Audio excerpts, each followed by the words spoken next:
Studios. Very good evening to you, Kaiser. It's been a busy day for the SABC. We saw these demonstrations outside the offices in Johannesburg and in Cape Town, and they seem to have also been joined by SABC staffers. Your thoughts on today's events and what does it mean for the broadcaster? No, our events, the events that happened today are not something that we did not expect. And from the SABC's point of view, it is very clear that obviously they've got the right to come and protest, but they go out there and make some statements that are not correct, because some of the people are said to have indicated that we have stopped our people from going to the march. I think they are trying to justify why they were in small numbers.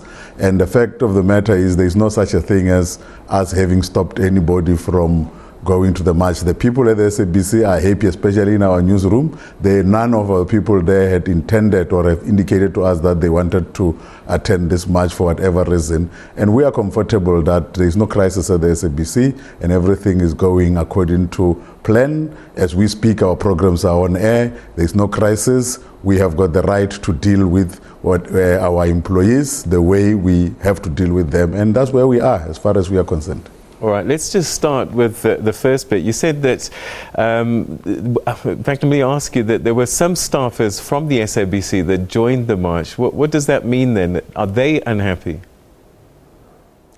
You see, we have always said when we had the press conference on Wednesday that it doesn't necessarily mean that if one or two people are coughing, it means the whole of the SABC is coughing. That is why I keep on emphasizing the fact that as the SABC, we are confident that our people are fine and they are happy. And if there are people who are unhappy, they know the processes that we need to follow. It is not for anyone to think that if they can go out and say the things that they say, it is something that we will not deal with. And we must also be clear from our side that we are comfortable with the way things are going. We have got processes that we need to follow. And if anybody is unhappy about anything, let's follow the processes. And if people do things that they know is against their contract, we will have to deal with them accordingly. Can you give us any idea of what's happened with the state of the suspensions that were taking place? We're hearing reports that that some of the suspensions may have been delayed until a further time. The unfortunate part with people is when things are happening where they work, they think things must happen differently. A suspension is pending a disciplinary process, and when the disciplinary process happens, let it happen, because now nobody has got the right from outside to come and interfere, because a disciplinary process is an opportunity that is given to people who have been charged for whatever reason to come and state their case. Therefore, let us allow the processes to happen and not allow outsiders to try and make sure that they interfere with the process. We have got an employer-employee relationship here, and we will deal with in terms of the processes that we have as the SABC. These cries about SABC as news censorship, is there going to be any kind of policy shift, or you continue with the current editorial practice that's in place at the moment? We do not believe as the SABC that there is censorship at the SABC.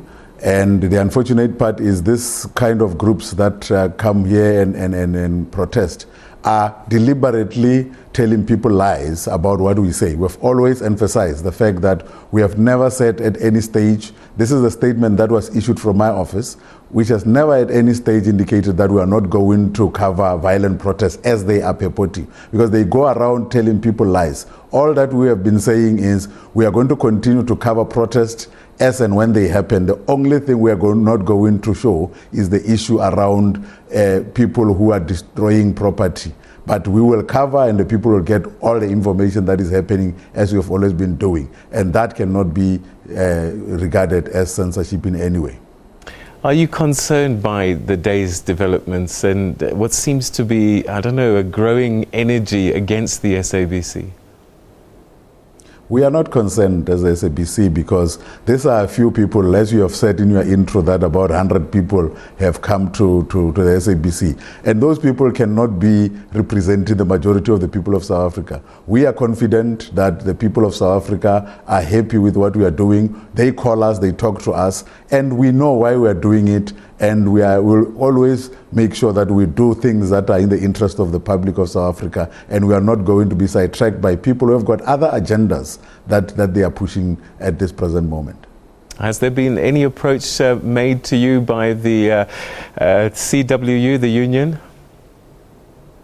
Not that I know of. We engage with our unions all the time at the SABC, and in relation to this, we will engage with them as and when things unfold.